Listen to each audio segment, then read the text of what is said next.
Il y a une mentalité des croyants aujourd'hui qui m'étonne. C'est la mentalité de croire que nous sommes dans le monde, mais rien de ce monde ne nous appartient. Oui, c'est des passages bibliques qui le disent, mais comprenez vraiment le sens de ce que Dieu veut dire. Bien-aimés dans le Seigneur, n'oubliez pas que nous sommes dans le monde, mais Dieu nous délivre dans le monde. Si le monde ne nous appartient pas, alors Dieu n'a pas créé toutes choses. Or, dans la parole de Dieu, il est écrit: toutes choses ont été créées par lui et rien de ce qui a été créé n'a été créé sans lui. Alors, si toutes choses ont été faites par notre Père, alors pourquoi ces choses ne nous appartiennent pas? Alors pourquoi ces choses ne sont pas pour nous? Bien-aimés dans le Seigneur, vivre dans le confort n'est pas un péché. La mentalité des croyants aujourd'hui pense que être riche, c'est démoniaque. Avoir les moyens comme il faut, vivre dans le confort, non, c'est démoniaque. Le ciel nous appartient, nous sommes pour le ciel. Mais vous oubliez que même parfois, quand la mort nous bipe, l'Éternel vient à notre secours, il nous délivre. Il nous délivre pour quelle raison?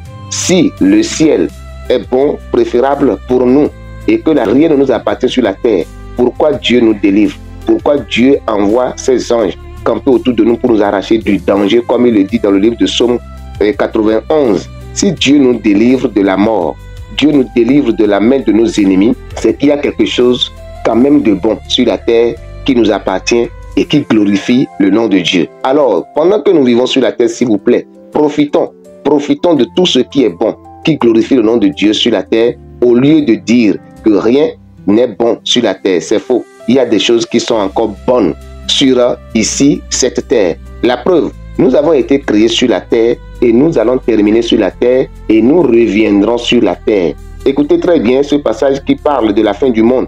Dès que le Seigneur reviendra et qu'il aura de l'enlèvement et qu'il aura de la résurrection, je crois que personne n'ira au ciel. Hein. Le Seigneur quittera son ciel. Il reviendra nous rencontrer dans les airs. Quand je lis ce passage, moi-même, je réfléchis. Je dis, est-ce que ceux qui se disent, c'est le ciel qui nous appartient, est-ce qu'ils comprennent encore quelque chose? Bien aimé, le Seigneur quittera le ciel, il viendra, nous allons quitter la terre, nous allons nous rencontrer à un bon milieu. Personne ne va là-bas, personne ne va dans sa maison là-bas. Et quand on va finir de fêter pendant les 7 ans dans le ciel, qu'est-ce qui va se passer? Au lieu que le Seigneur va nous prendre pour qu'on puisse monter, pour aller voir là où lui-même il habite, aller voir sa maison, il va descendre avec nous sur la terre.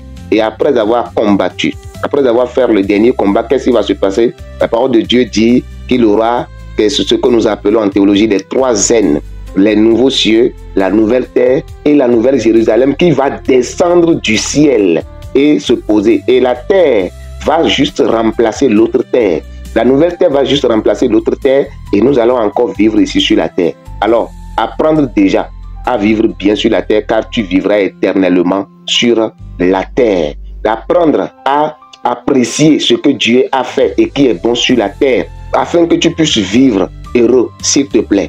Tout ce qui est sur la terre n'est pas démoniaque car c'est Dieu qui a créé toutes choses. Et la parole de Dieu nous dit que tout est sanctifié par la parole. Si Dieu te bénit, habille-toi bien pour montrer que Dieu t'a béni. Mange bien pour montrer que Dieu t'a béni. Cette mentalité nous a bloqué beaucoup de choses, s'il vous plaît. Nous avons abandonné beaucoup de postes, furent beaucoup d'opportunités juste parce que nous voyons des démons partout.